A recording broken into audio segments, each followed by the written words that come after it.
महज 40 किलोमीटर लंबी और 12 किलोमीटर तक चौड़ी गजा की 20 लाख फलस्तीनियों पर मुश्तमिल पट्टी पर गुज़श्ता 24 घंटे किसी कयामत से कम नहीं थे। 8 घंटे की नॉन स्टॉप बमबारी के बाद फलस्तीनी मुस्लिम दुनिया को पुकार रहे हैं, अरब ममालिक से मदद की भीख मांग रहे हैं, सवाल कर रहे हैं, क्या हम आपके मुसलमान भाई नहीं हैं? क्या हम इंसान नहीं हैं? कहीं से भी जवाब ना मिलने पर अपने ही हाथों को फजा में बुलंद करते हैं और पुकार पुकार कर कहते हैं, कहाँ है अर्ज़ो समा का खालिक कि चाहतों की रगे कुरेदे, हवस की सुर्खी रुखे बशर का हसीन गाजा बनी हुई है। कोई मसीहा इधर भी देखे, कोई तो चारागरी को उतरे, उफक का चेहरा लहू में तर है, जमीन जनाजा बनी हुई है। इसराइल की जानिब से फलस्तीनियों को गजा से नकल मकानी करने का कहा गया, मगर हजार हैफ कि अपना घर बार छोड़कर शीरखार बच्चों के साथ निकलने वाले मर्दों खवातीन पर ताक ताक के बमबारी की गई। खान यूनुस पनाह गुज़ीनी कैंपों तक सर और गर्दन कटे बच्चे देखकर आलमी मीडिया की आंखें भर आई, मगर इस्राएली तोप खाने ठंडे ना हुए। हो चुकी बारिश बमों की बस्ती अफगान पर, हश्र अब जारी हुआ है शाम और लबनान पर, खौफ के बादल हैं छाए गुलशन ईरान पर।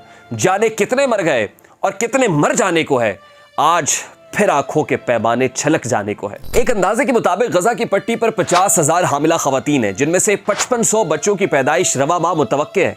10,500 घर मुकम्मल तौर पर मिसमार हो चुके हैं, यानी इंसानी अलमिया है कि खत्म होने का नाम नहीं ले रहा। अमरीकी बहरी बेड़े रास्ते में हैं। ईरानी वजीर खारजा हुसैन अमीर अब्दुल नहयान ने खबरदार किया है कि फलस्तीन में सूरत हाल बिगड़ी तो ईरान खामोश तमाशाई नहीं रहेगा, जबकि अमरीकी सदर जो बाइडन का कहना है कि हम इसराइल को हर वो चीज फराहम करेंगे जिसकी उसे जरूरत है। मशरिक वस्ता में बदअमनी की वजह से अमरीका में दहशतगर्दी का खतरा बढ़ गया है। ऐसे में सबसे बड़ा सवाल यह है कि क्या इसराइल फलस्तीन जंग की आग खित्ते तक फैल सकती है? अगर हाँ, तो इसकी जद में कौन कौन आएगा? आज की वीडियो इसी बारे में है, तो चलिए वीडियो को शुरू करता है।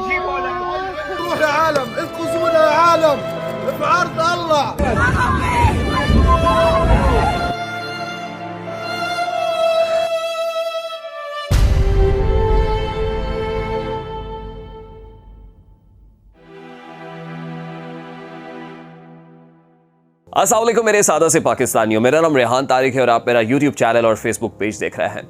गजा दुनिया के गुंजान तरीन इलाकों में से एक है। इस पतली सी साहिली पट्टी पर 23 लाख लोग आबाद हैं। ये 25 मील लंबी और 10 मील चौड़ी है।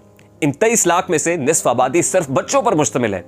यूनिसेफ के मुताबिक करीबन 10 लाख बच्चे गजा में रहते हैं। उनकी उम्र 15 साल से कम है और ये कुल आबादी का 40% है। आलमी बैंक के आदाद-ओ-शुमार के मुताबिक गजा दुनिया के उन इलाकों में भी शामिल है जहां दुनिया की बदतरीन बेरोजगारी है, जबकि गजा में रहने वाले 80% लोग सख्त गुर्बत की जिंदगी गुजार रहे हैं। ये लोग यौमिया $18 से कम पर जिंदा रहने पर मजबूर हैं। यहाँ बेरोजगारी की शरह 40.8% है। नौजवानों में बेरोजगारी की शरह 50% से ज्यादा है। यहाँ की हुकूमत के पास इतनी रकम नहीं है कि वो अपने 50,000 मुलाजमीन को वक्त पर तनख्वाह दे सके। गजा के 694 प्राइमरी और सेकेंडरी स्कूलों में तकरीबन 4.63 लाख बच्चे पढ़ते हैं। ज्यादातर स्कूल अक़वाम मुत्तहिदा के ज़ेरे इंतजाम है। इनमें से ज्यादातर स्कूल डबल शिफ्टों में चलते हैं। ताहम यहाँ तालीम की शरह काफी ज्यादा है। यहाँ 93% खवातीन और 98% मर्द ख्वानदा हैं। गजा के अवाम को हर रोज बिजली के बहरान का सामना है। गजा को इसराइल और मिस्र से बिजली मिलती है। मुल्क में सिर्फ एक पावर प्लांट है। कई घरों में जनरेटर्स की सहूलत मौजूद है, लेकिन इसके लिए बहुत महंगा ईंधन खरीदना पड़ता है। बिजली ना होने से दीगर सहूलियात भी मुतासिर होती हैं। ये पीने का साफ पानी, बिजली और मुनासिब खुराक से ही महरूम नहीं, बल्कि तिब्बी सहूलियात के हवाले से इंतहाई कसम पुरसी की जिंदगी गुजार रहे हैं। इस सब के बावजूद इसराइल की इन दिनों मुसलसल जारी बमबारी से भी पहले इसराइल ने एक टूटी फूटी सी एम्बुलेंस गाड़ी को भी निशाने पर ले लिया, यानी इस वक्त एम्बुलेंस भी मौजूद नहीं है। मिस्र की सरहद के करीब फलस्तीनी शहर खान यूनुस में भूख और अफलास का शिकार इंसानों की एक बड़ी तादाद पहुंच रही है। इसराइल की जानिब से गजा से निकल जाने की धमकी के बाद फलस्तीन रियासत के शिमाली इलाके से लोग जो कुछ अपने साथ लेकर निकल सकते थे निकल पड़े हैं और अब वो यहां पहुंच रहे हैं। जिनकी गाड़ियों में पेट्रोल था वो गाड़ियों से आए, जिनको घोड़ा गाड़ी मैसर आई वो इससे भागे, और जिनके पास कोई चारा नहीं था वो पैदल ही नकल मकानी पर मजबूर हुए।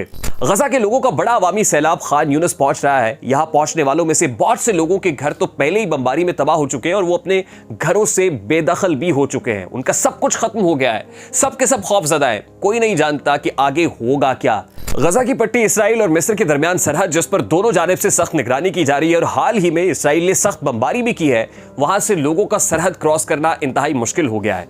मिस्र की रफा बॉर्डर क्रॉसिंग वो वाहिद जगह है जो इसराइल के कंट्रोल में नहीं है, जबकि इसराइल ने जमीनी, बहरी और फजाई तमाम जगहों से गजा के कई कई सालों तक नाकाबंदी कर रखी है।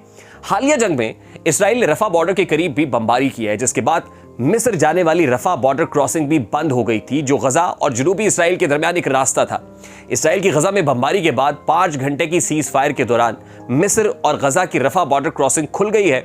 सरहदी राहदारी 5 घंटे की सीज फायर के दौरान खोली गई है। और खबररसा इदारे रॉयटर्स ने अपनी रिपोर्ट में मिस्र के 2 सिक्योरिटी जराये का हवाला देते हुए बताया है कि अमेरिका, इसराइल और मिस्र रफा बॉर्डर क्रॉसिंग को दोबारा खोलने के साथ ही जनूबी गजा में मकामी वक्त के मुताबिक सुबह 9 बजे सीज फायर पर मुत्तफिक हो गए हैं। ताहम ये जराये सही वक्त से मुताल्लिक अबे वाजे नहीं बता रहे हैं। मिस्री अखबार के मुताबिक गजा में इस वक्त अमेरिका और दीगर मुल्कों के 500 से ज्यादा शहरी मौजूद हैं। इनमें अक़वाम मुत्तहिदा समेत मुख्तलिफ NGOs के कारकुन और सहाफ़ी भी शामिल हैं।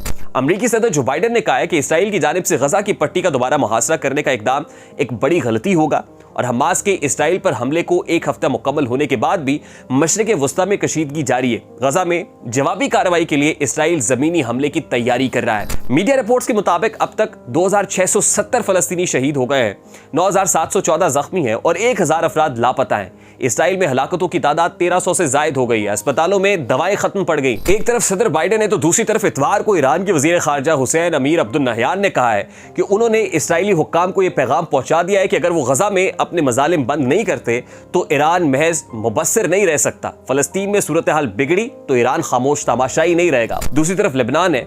इतवार को लेबनान के ईरानी हिमायत याफ्ता हिजबुल्लाह के जंगजुओं ने इसराइली फौज की चौकियों और एक शिमाली सरहदी गाड़ी पर हमले शुरू किए।